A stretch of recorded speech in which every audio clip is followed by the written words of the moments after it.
আসরের নামাজের কিছুক্ষণ বাদেই রেস্টুরেন্টের নিচে কাজী অফিস থেকে পবিত্রভাবে বিবাহ বন্ধনে আবদ্ধ হয় মেহেরোজ আর শ্রেয়সী। তারপর মেহেরোজ শ্রেয়সীকে নিয়ে আবার উপরে চলে আসে। শ্রেয়সী এখন ভীষণ লজ্জা লাগছে, যা দেখে মেহেরোজ মনে মনে হাসছে। আর যাই হোক বা কেউ তাদের আলাদা করতে পারবে না, তাদের বিয়ে শেষ। মেহেরোজ পাঞ্জাবির পকেট থেকে একটা গোল্ডের বক্স বের করে তারপর সেটা খুলে একটা স্বর্ণের ব্রেসলেট পরিয়ে দেয় শ্রেয়সীর ডান হাতে। শ্রেয়সী সেই দিকে তাকিয়ে থাকে এক দৃষ্টিতে। লোকটা কত সাবধানে তার হাতে স্পর্শ করেছে, যেন টোকা দিলে তা লাগবে।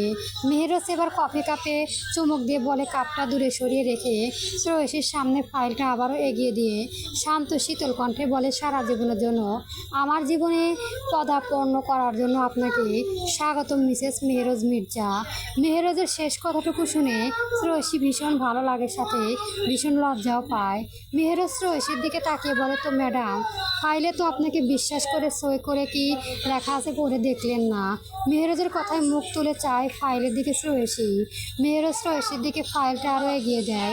শ্রেয়সী সেটা দেখে স্থির হেসে নিচু কণ্ঠে বলে, আমি আপনাকে বিশ্বাস করেছি, আর আমার এইটুকু বিশ্বাস আছে যে আপনি আমার অবিশ্বাসের অমর্যাদা করবেন না। শ্রেয়সীর কথা গর্বে বুক ফুটে ওঠে মেহেরোজ। স্ত্রী হিসেবে প্রতিটা পুরুষ এমন কাউকে চায়। হয়তো মেহেরোজ শ্রেয়সী লজ্জায় লাল ব্লাড গাল দুটোর দিকে তাকিয়ে একটা শুকনো ঢোক গিলে বলে, সব পড়া লাগবে না, 3 নম্বর পেজের শেষ বাক্যগুলো পড়ো না থাক। আরে পড়ো। মেহেরোজের জোরাজুরিতে শ্রেয়সী ফাইল খোলে। 3 পেজে একটা দলিল, 3 পেজের মোট 6টা সিগনেচার শ্রেয়সী আর মেহেরোজের একটা। শ্রেয়সী দেখেছে একটা বিয়ের কাবিনের কাগজ, তাও শেষ পেজে বের করলো। মুহূর্তে মেহেরোজ চক্ষু বড় হয়ে যায় লেখাগুলো দেখে। শ্রেয়সী শুধু থেকে শেষ, আমি শ্রেয়সী শেখ নিজের ইচ্ছে আমার স্বামী মেহেরোজ মির্জার সাথে তার করা চুক্তিতে স্বাক্ষর করিলাম। আমার স্বামী আমাকে যখন যা বলিব আমি তাই করতে বাধ্য। এমনকি যদি কখনো আমার পরিবার আমার ডিভোর্স করিয়ে আমার স্বামী থেকে আমাকে আলাদা করিয়ে দিতে চায়, তাহলে আমি তাকে আর বিবাহ করিব এবং তার 15 সন্তান ও জননী হব। প্রতিটা সন্তানের পিতা হবে আমার স্বামী মেহেরোজ মির্জা এবং মাতা পিতা নিজে। আর আজ থেকে আমি প্রতিদিন তাকে দিনে 2 বার করে চুমো খেতে বাধ্য। ঠোঁট যতক্ষণ ইচ্ছে সে নিজের দখলে রাখতে পারবে। আমি বাধা দিয়ে আরও কয়েকবার বেড়ে যাবে প্রতিবার বাধা দেওয়ার। এইটুকু পড়ে শ্রেয়সীর কথা ভাবার ভাষা হারিয়ে গেল।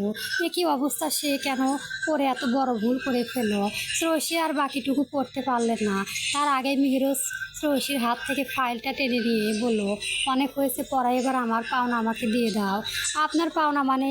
শ্রেয়সীর কথায় মেহেরোজ ঠোঁটে টিপে হেসে বলে, সেখানে কিন্তু উল্লেখ আছে আমি জোর করে আদায় করতে পারবো। ভুলে যেও না সুইট হার্ট। মেহেরোজের কথায় শুকনো ঢোক গেলে শ্রেয়সী। একই মুসিবতে পড়ল সে।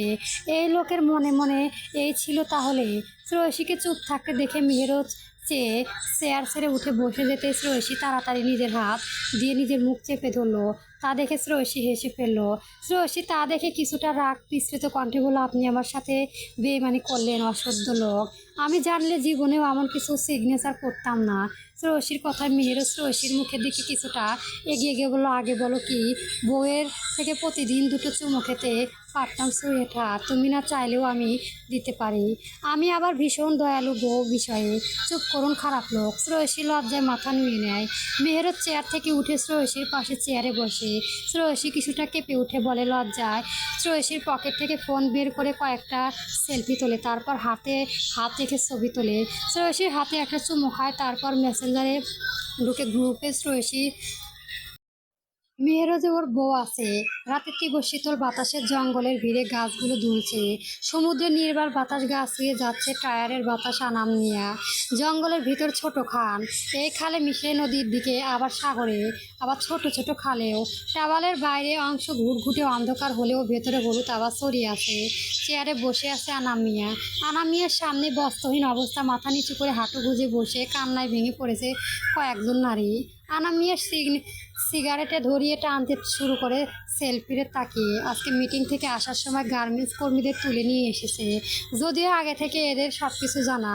কেউ বাড়ি থেকে পালিয়েছে, তো কেউ এতিম, আবার কেউ বা সংসার করে বলে কাজের সন্ধানে গার্মেন্টসে এসেছিল। সেখান থেকে চাকরি দেওয়ার মিথ্যে কথা বলে এগুলো নিয়ে এসেছে আনামিয়া। যদিও আগের লোক দিয়ে সিয়াম সব ঠিক করে রেখেছিল বলে আজ নিতে আসতে পারলো না। আনামিয়া সিগারেট খেতে খেতে সামনে থাকা মেয়েগুলোর দিকে তাকিয়ে পর্যবেক্ষণ করে নেশা খানিকটা, তারপর তার পিছু দাঁড়িয়ে থাকা রাকিবের দিকে তপুকে উদ্দেশ্য করে বলে, রাকিব এবার ডেট করবে। কত পিস মালের অর্ডার? আনামিয়ার কথায় রাকিব তাড়াতাড়ি বলল, ভাই 25 পিস। ইন্ডিয়া দিল্লিতে যাবে, পেমেন্ট করে দিয়েছি। রাকিব কথায় বেশ খুশি হলো আনামিয়া। এবার নিজের জন্য একটা বাগান বাড়ি কিনবে সিলেটে আনামিয়া। কতদিনের শখ বাগান বাড়িতে থাকার। আনামিয়ার হাতে থাকা আধ খাওয়া সিগারেটে একটা মেয়ে গালে ছুঁড়ে মেরে উগড়ে দাঁড়ালো। সিগারেটের আগুনে হাতে লাগা মেয়েটা আরও জোরে কেঁদে উঠলো জ্বালা করায়। তা দেখে আনামিয়া হেসে উঠলো। তপু, এই ডরে আমার ঘরে দিবি আজ রাতে। আর তুই রাকিব, তুই পুলিশ মাইরা লাফাইছো। আনামিয়ার কথায় রাকিব ধীরে কণ্ঠে বলল, জি ভাই। তাহলে এই মাল গুলাই লইয়া যা, রেডি কর, তোর রাতে জাহাজ ছাই। আনামিয়ার লুঙ্গিটা হাঁটুর সামনে ভাঁজ করে কাবল থেকে বেরিয়ে গেল। তারপর বাইরের আগ থেকে দাঁড়িয়ে থাকা মাহাত নামের লোকটার সাথে বাইরে যাওয়ার জন্য হাঁটা শুরু করলো। এদিকে আনামিয়া যেতেই মেয়েগুলো জোরে কেঁদে উঠলো। তবে সেই কথা কারো কানে যাওয়ার আগে রাকিব আর তপু মিলে সবার মুখে কাপড় গুঁজে আনামিয়ার দেখানো মেয়েটার চুল ধরে টেনে টলাতে এক পাশে এক ঘরে নিয়ে যায়। তারপর ওর জামা কাপড় দিয়ে পরে নিতে বলে। মেয়েটা একটু আশায় আলো নিয়ে ওদের সামনেই পরে নেয়। আর পরেই রাকিব বাপু তপু মিলে হাত পা বেঁধে মুখ কাপড় গুঁজে টান থেকে বেরিয়ে পাতা ঘরের দিকে যাওয়া শুরু করে। তপু একটু বেশি শক্তিশালী হয়, মেয়েটার কান্দ ওঠায় নিচে, আর রাকিব মোবাইলে মৃদু আলোয় ধরে রাস্তায় দেখিয়ে এগিয়ে চলেছে। ফাহিমের মন ভালো নেই। সন্ধ্যায় বাড়ি ফেরার পর থেকে সব সময় হাসি খুশি থাকা ছেলেটার মুখে আজ আর হাসি নেই। তার শাহিদা খাতুন খেয়াল করলেও কিছু বলেননি, কারণ তিনি জানেন তার ছেলে কত দায়িত্ব, কত বড় বড় কেস সামাল, হয়তো সেজন্য আজ মন খারাপ। সন্ধ্যায় সাইদা খাতুন চা দিয়ে গেলেও ফাহিম খাননি। তা দেখে মাহিম ফাহিমকে জিজ্ঞাসা করে, কি হয়েছে ভাইয়া, তোর আজ মুড অফ দেখছি, বাড়িতে আসার পর থেকে মন খারাপ, কিছু হয়েছে কি? ফাহিম কথায় পিঠে সাইদা খাতুনের সোফায় বসতে বসতে বলে, হ্যাঁ বাবা, কিছু হয়েছে। তোর এমন মন মরা তোকে দেখতে ভালো লাগছে না, বল কিছু হয়েছে? সাইদা খাতুনের কথায় ফাহিম নিচু উত্তরে দেয়, কিছুই হয়নি আম্মু, এমনিতেই। সাইদা খাতুন বুঝে যায় ছেলের কিছু হয়েছে, নয়তো হাসি খুশি ছেলেটা হঠাৎ চুপ করে গেল কেন, কি সমস্যা? সাইদা খাতুন উঠে ফাহিমের পাশে বসলো। তারপর ফাহিমের মাথায় হাত বুলিয়ে দিয়ে আদরে কণ্ঠে বলে, কি হয়েছে বল তো আমাকে, কোনো সমস্যা হয়েছে? মন খারাপ কোনো? তোর মা খারাপ থাকলেও আমার কোনো ভালো লাগে বল, সে আশা থেকে মন খারাপ। কি হয়েছে বল না বাবা আমাকে। মায়ের কথায় ফাহিম মুখ উঁচু করে তাকালো। মনের ভেতরে তীব্র খসখসানি নিয়ে মায়ের দিকে একবার তাকিয়ে মাথা নিচু করে নিয়ে বলল, আমি তোমার সব কথাই মেনে চলি আম্মু।